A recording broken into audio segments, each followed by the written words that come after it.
Agile.FM, radio for the Agile community. www.agile.fm.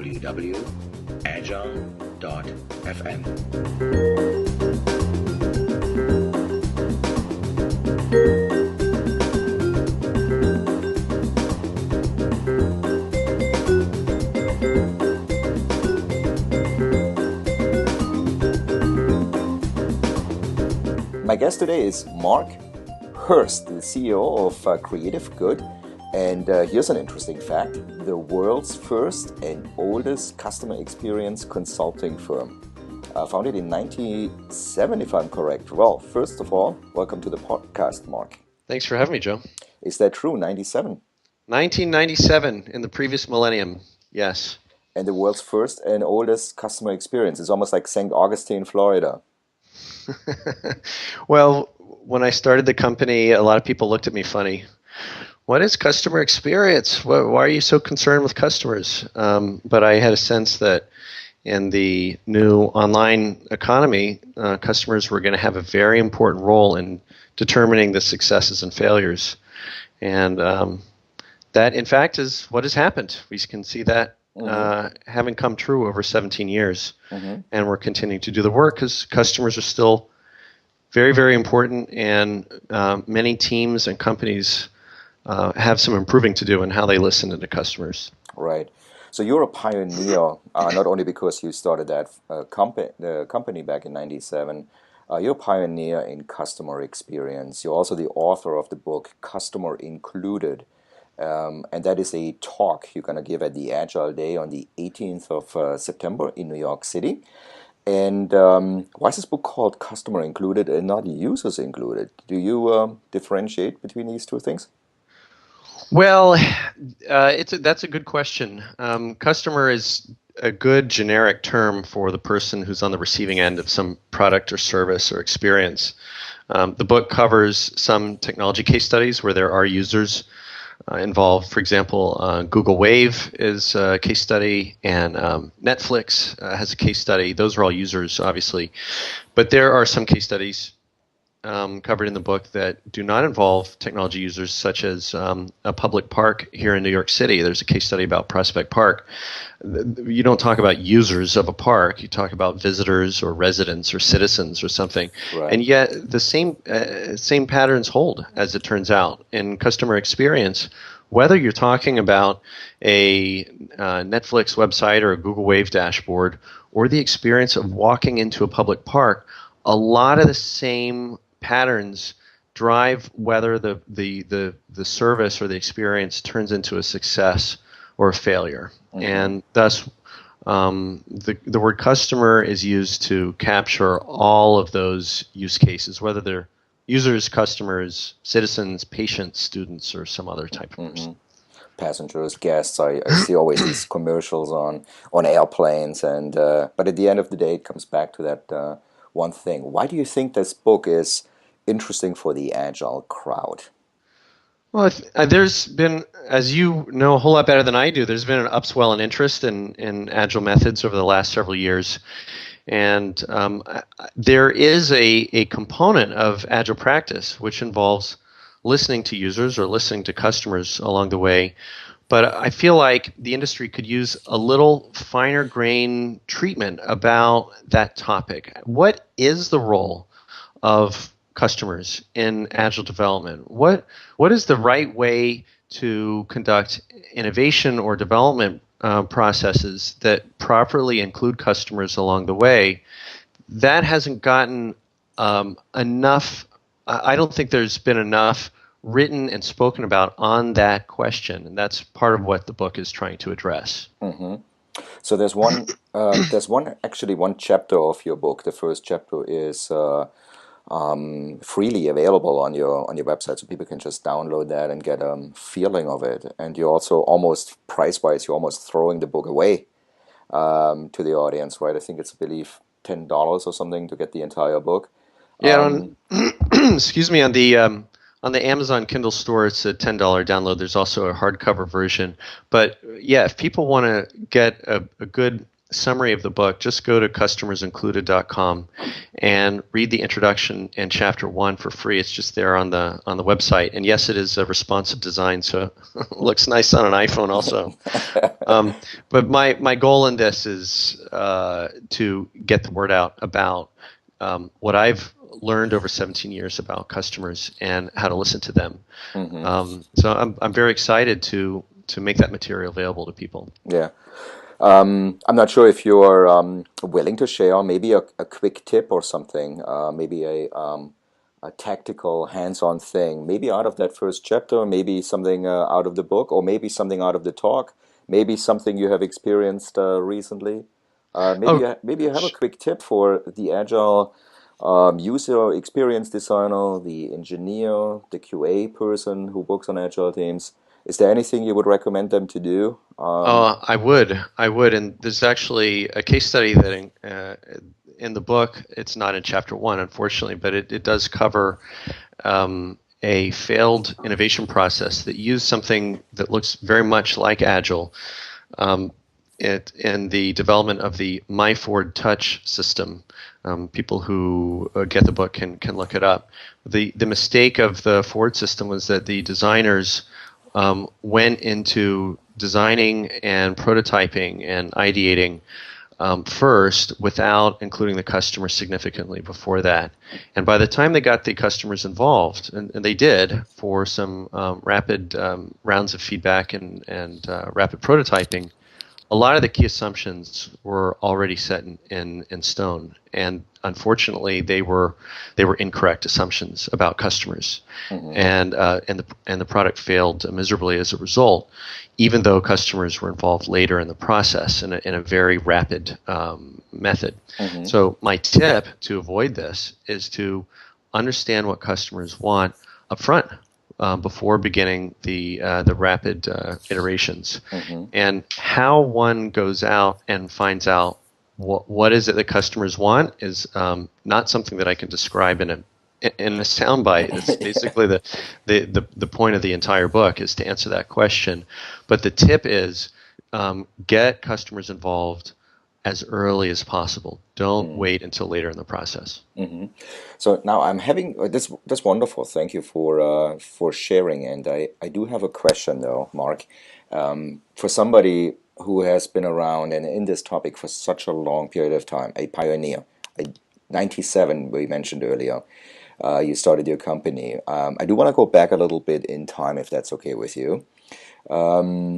This was a time before what was a milestone for us in the Agile community. The manifesto, the Agile Manifesto, was written in 2001. Your company actually started earlier than that, so there was no manifesto around. What kind of, obviously it shows the driver and the passion you have for this topic, but what kind of trends have you seen over the years, even before the manifesto, maybe the last 13 years since the manifesto has been out, you've seen influence the customer experience? Oh, sure. The last 17 years have been just a whirlwind of development online, and a lot of that included trends and fads, some of which have come and gone. The Agile trend, I think, is very positive for the industry in that it's giving teams an alternative to the traditional waterfall method, which, again, you know a lot better than I do, is all the advantages that Agile has over that. I think that in terms of what we do at Creative Good, we're actually fairly agnostic about what teams decide to use when they go into product development or processes. Many are adopting Agile methods these days, and we fit into that. And others are still using more traditional methods, and we're able to work around that. My focus is not so much to advocate for a certain process. I think there are a lot of good people out there like you and others who are advocating for those improvements. Instead, my focus is to make sure that whatever the process is, customers are included in some significant way throughout. And that's the piece that's been missing. There are a lot of teams that are so excited about whatever new method or process that they've adopted, they dive into it and they forget to involve customers. They check all the boxes and they do all the sprints and they have the Agile board up and they're doing everything quote unquote right, but customers are not particularly given a voice. And then when the product launches is essentially the market test. It's the first time the customers get to see it, and everybody is shocked when customers reject it and it fails. And they say, how could we miss this? We followed the method exactly. And it's like I said before, I think not enough attention has been given to the role that customers can and should play in the process. And why is it that customers are often left out is another interesting question. But for various reasons. But the fact is that customers are often left out, even when a team is otherwise enlightened and very agile. And that's what we're trying to correct. Or maybe we could say, obviously as a joke, it's probably easier to develop product without including the customer. Oh, sure it is. That's it. No joke. That's a large part of it. It is much easier, and by the way, not only easier, but it's faster not to involve and by the way, it's cheaper. So if you go to the boss and you say, we've got this process, it's going to be faster, easier, and cheaper. The boss says, I can stop you right there. Let's do it. There's just one little asterisk. There's one little footnote on that process. It tends to fail when the product launches. But up to that point, man, it's fast. Yeah. Well, very fast, right? So I think one example, not necessarily in the Agile space, but there was definitely a waterfall project, but illustrating this thing, I think a lot of people have experienced the Affordable Healthcare website in past October in 2013. Yeah. Lots of customers not included there. Well, it's interesting you bring that up. If your listeners read the introduction in Chapter 1 of the book, and that's the part it's online for free at customersincluded.com. The very first case study covered in the book it's very similar to healthcare.gov. It's something that predates healthcare.gov. I would have put in healthcare.gov, except it really came to light just as the book was being published. But it's a very similar case study. It had to do with a border fence that the U.S. government contracted with Boeing to build in a part of southern Arizona a few years ago. And read the case study, see what happened. But it ended up wasting about $1 billion of taxpayer money with almost nothing to show for it. And when the Government Accountability Office, which is somewhat of an independent auditing agency within the government, looked into the project to see what went wrong, they interviewed the people who were supposed to be the users of the system, who happened to be the Border Patrol agents. And you can read these documents. They're online. They're part of the public record. The Border Patrol agents were quoted in the reports as saying, the border fence project might have been a little more useful had anyone talked to us during the development process. And they're all but shouting, no one talked to us. We, the users, the customers, were completely ignored as the government went forward with $1 billion budget. And when they talked to the officials who were in charge of the project, the officials said, there wasn't enough time to talk to the users. That's why we didn't talk to them, because we were pressed for time. And that, to me, sounds like a really lame excuse. You get paid $1 billion and you have a couple of years. Surely you could spend a day hanging out with users to see what it is that they want and don't want.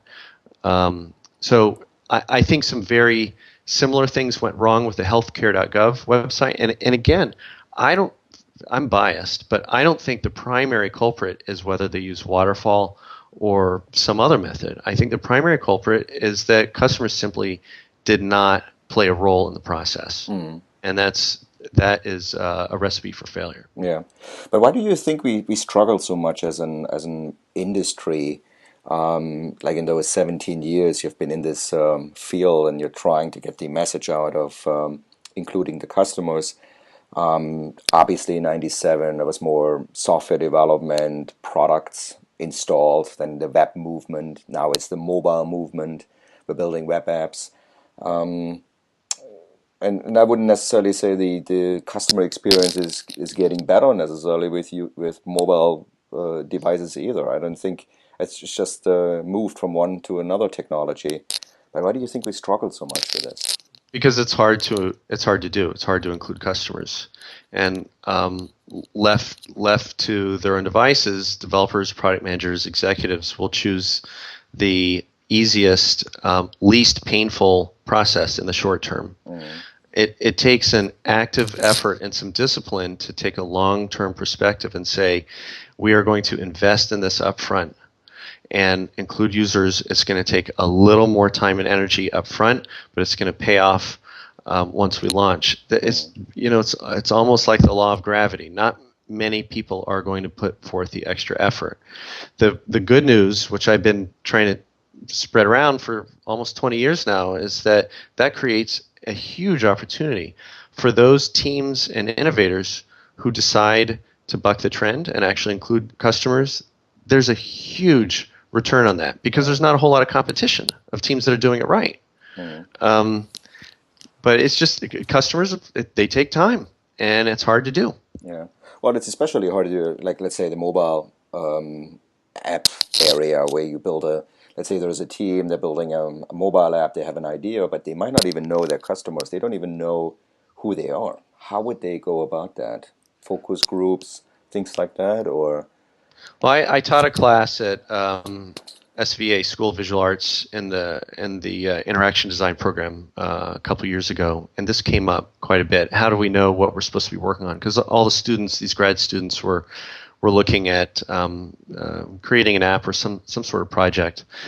And what I told them was, rather than going to a whiteboard and ideating and coming up with some really cool idea, why don't you go out into the world and find a problem that needs to be solved? And a problem that's worth solving. I don't mean we need one more app, as a social network focused on pizza or something. Find there are great things that are being done in mobile apps, and even more great things that could be done but aren't. But it starts by finding an unmet need out in the world, and it could be a profitable interaction where you're selling something, or it could be something that's more in the social entrepreneurship scope of things. But one way or the other, go find something that you've noticed in the real world, in real life, needs to be solved. Someone is looking for this solution, or there's some gap in their life or their work that could be filled or made easier by this product. That's when you know you have something. And then go to the whiteboard and do all kinds of crazy ideation. But a lot of people, I think, this is what I said at the very beginning, the tip I gave is to involve customers early. Rather than starting with customers, a lot of teams will start with a whiteboard. And try to come up with the coolest freaking thing they can think of. And I think that's the wrong approach. It's better to start with what you already know is an unmet need on the part of some customer out there, and then and build from there. Yeah. Well, there's this other trend, just to stay in the mobile app territory here. There's this other trend where it seems to be like much more app development, and throw away software basically of these apps. So, for example, in the past, I think, correct me if I'm wrong if you're observing another trend, but it just seemed more we build more software to last. Whereas now it feels like more let's do app development, and if the app doesn't work, we'll just throw it away or we'll redo it again. How would that influence customers? Yeah, there's a lot of. I mean, we should just state explicitly there are a lot of economic incentives for what you're describing. This throwaway software development. A lot of teams are looking for a quick win. You might have seen on GigaOM the column yesterday, which it was within the last few days, so May 11th or May 12th, 2014, about how this bubble is different from the dot-com bubble of the 90s. And it's worth reading. And one of the things he says is that in San Francisco, in this bubble today, people seem to feel entitled to write a little bit of software and then quickly get funded or cash out for a gigantic amount of money, and because people see it happening for a limited number of lucky teams out there, and there's a lot of money on the table where people perceive if they write a little bit of, to use a phrase, throwaway software and hit it big, they could become bazillionaires. And maybe that'll continue to happen in this bubble environment for a little while longer, but I like to take the long-term view and say, over the long run, the teams and companies that succeed are going to be the ones that are concerned with the long run.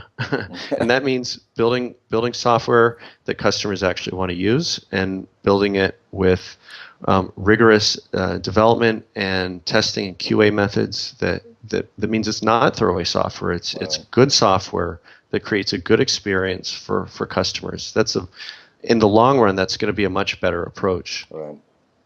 Well, these are awesome thoughts here, Mark, and I do want to just throw out another opportunity here to actually expose your conference. You're actually also a conference organizer, the GEL conference. You've been organizing for quite some years, and you have some interesting speakers there. Correct me if I'm wrong here too. Speakers who have shown good customer experiences in the past, and they become a platform to present themselves and their products. That's right. GEL is a conference I founded in 2003. So last year, we had our 10th anniversary event here in New York City, and we had people like Robert Hammond, who's a co-founder of the High Line, which is a really popular park and tourist destination here in New York.